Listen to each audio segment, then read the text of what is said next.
সারা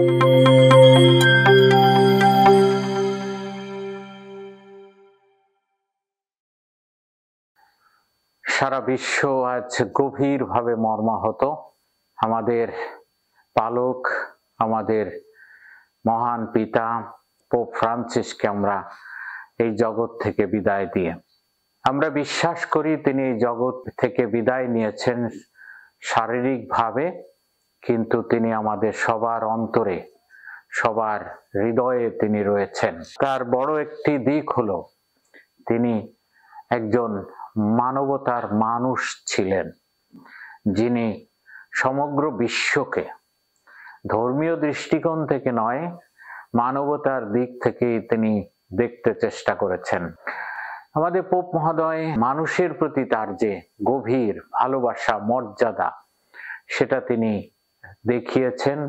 তার বিশেষ ভালোবাসা ছিল দরিদ্রদের প্রতি, আর সেজন্য তিনি আমাদেরকে প্রতিনিয়ত আহ্বান করেছেন যেন আমরা দরিদ্রদের প্রতি আমাদের সেবা, আমাদের ভালোবাসা সেটা আমরা খাই। কারণ যিশু এই জগতের মাঝে এসেছিলেন সেবা পেতে নয়, সেবা দিতে। আর তিনিও সেই সেবার আদর্শ তিনি আমাদের সামনে রেখেছেন। এই দরিদ্রদের প্রতি তার ভালোবাসা প্রকাশ করেছেন তিনি যখন 17 সালে বাংলাদেশে এসেছিলেন। রোহিঙ্গাদের তিনি দেখে, তাদের এই অসহায় অবস্থা দেখে তিনি বিশপদের মধ্য দিয়ে এবং কারিতাসের সহায়তায় তিনি তাদেরকে সাহায্য করেছেন। তিনি একজন শান্তির দূত ছিলেন, আর সেজন্য তিনি সারা বিশ্বকে প্রতিনিয়ত আহ্বান করেছেন এবং প্রার্থনা করেছেন, এবং আমাদেরকেও আহ্বান করেছেন প্রার্থনা করতে যেন সারা বিশ্বে শান্তি প্রতিষ্ঠিত হয়। তিনি যুদ্ধ বন্ধ করার আহ্বান করেছেন।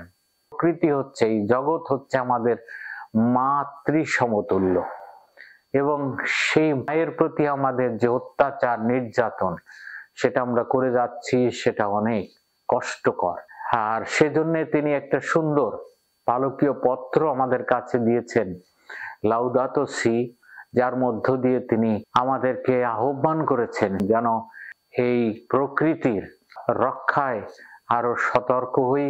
তিনি মানুষ যাতে প্রত্যেকটি মানুষকে সম্মান এবং শ্রদ্ধার এবং মানবিক যে মূল্যবোধ সেটা নিয়ে দেখতে চেষ্টা করে, আর সেজন্য তিনি সবাইকেই তিনি গ্রহণ করেছেন।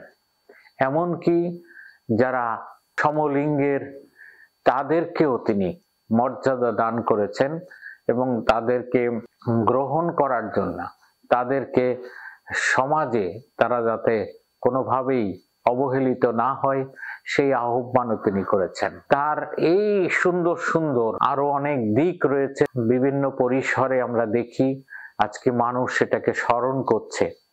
তাই তার মধ্য দিয়ে আমরা তার প্রতি আমাদের শ্রদ্ধা জ্ঞাপন করি, ভালোবাসা জ্ঞাপন করি, এবং স্রষ্টার কাছে সেই কৃপাশীষ যাচনা করি যে তিনি যেন তার এই ভালো কাজের পুরস্কার তাকে দান করেন, এবং তিনি যেন স্বর্গ থেকে আমাদের সবাইকে আশীর্বাদ করেন।